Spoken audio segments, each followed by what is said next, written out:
Hey everyone, you are just joining our literary heaven, the Literary Nook by Fairy. Let's start our today's topic, but before going further, don't forget to subscribe my channel, like the videos and share. So today we'll discuss 18th century literature. The 18th century in English is called the Classical Age or the Augustan Age in literature. It is called the Age of Good Sense or Age of Reason. Though Dryden belonged to the 17th century, he is also included in the Classical or Augustan age, as during his time the characteristics of his age had manifested themselves and he himself represented them to a great extent. Other great literary figures who dominated this age successively were Pope and Dr. Johnson, and so the classical age is divided into three distinct periods: the ages of Dryden, Pope, and the Dr. Johnson. So, the 18th century is called the classical age in English literature on account of three reasons. In the first place, the term classic refers in general applies to the writer of the highest rank in any nation. This term was first applied to the works of the great Greek and the Roman writers like Homer and Virgil. In the second place, in every national theatre, there is a period when a large number of the writer produces work of great merit. Such a period is often called the classical period or age. For example, the reign of Augustus is called the classical age of Rome, and the age of Dante is called the classical age of Italian literature. So, in the third sense or in the third place, during this period, English writers rebelled against the exaggerated and fantastic style of the writing prevalent during the Elizabethan or the Puritans, and they demanded their poetry, drama, and prose should follow exact rules. The 18th century is called the classical age because the writers followed the classicism of the ancient writers, which was taken in a narrow sense to apply fine polish and external elegance. So, the 18th century writers in England followed the ancient classical writers only in their external preferences and leaked their sublimity and grandeur. Their classicism is called pseudo-classicism, i.e. false or the sham classicism. As the term classical age is therefore too dignified for the writers of the 18th century in England, who imitated only the outward strapping of the ancient classical writers and could not get at their inner spirit. The ages is preferably called the Augustan age.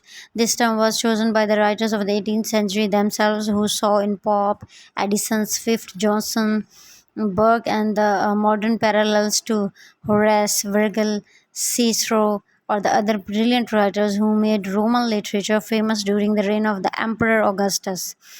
Of course, to term this as the Augustan age is also not justified because the writers of this period couldn't compare favorable with those of the Augustus age in Latin literature, but these terms, the classical age and the Augustan age, have become current, and so this age is generally called by these terms.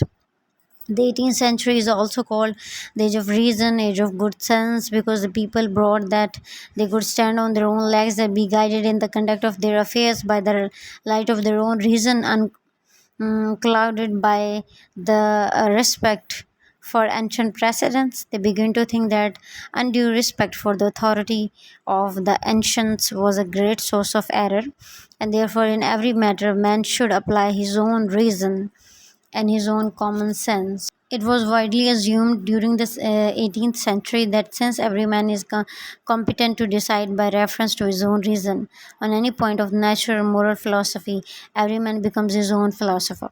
So the need of the expert or the specialist vanished. Moreover, all men were assumed to be the equally endowed with the power of reasoning. This was the temper of the 18th century, if it is called the age of the reason or the age of the good sense. It is because in this age that it was assumed that in a reasoning power all men are have always been equal.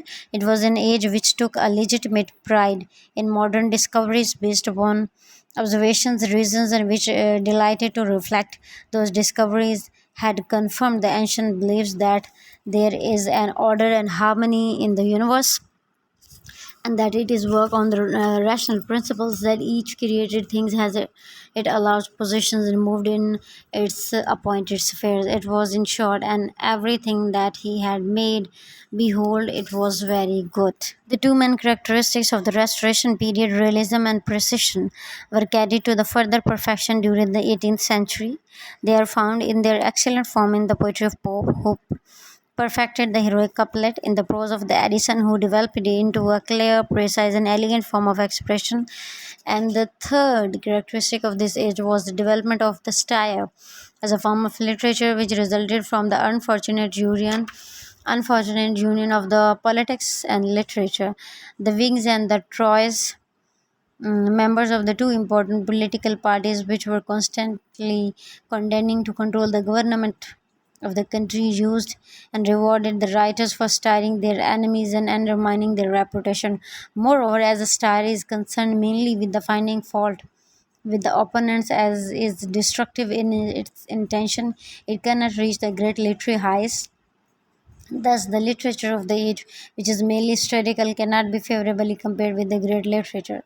One feels that the writers could have done better if they had kept themselves clear of the topical controversies and had devoted their energies to the matter of the universal import.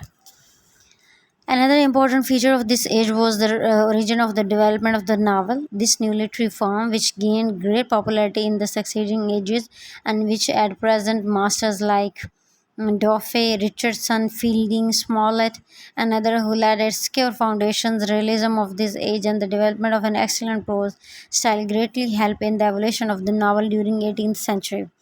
And the 18th century was deficient in drama because of the old Puritan prejudice against the theatre continued, and the court also withdrew its patronage. Goldsmith and Sheridan were the only writers who produced plays having literary merit.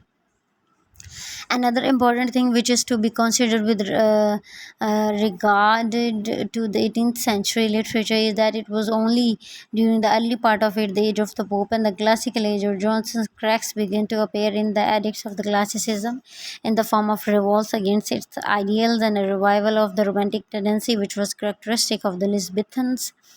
As the 18th century is a long period, and it will be dealt with in different chapters entitled The Age of the Pope, The Age of Johnson's 18th century novel, and 18th century drama. That was all for today. Hope you enjoyed the video. Stay connected for more. Me, Fairy, signing out from the Little Nook by Fairy.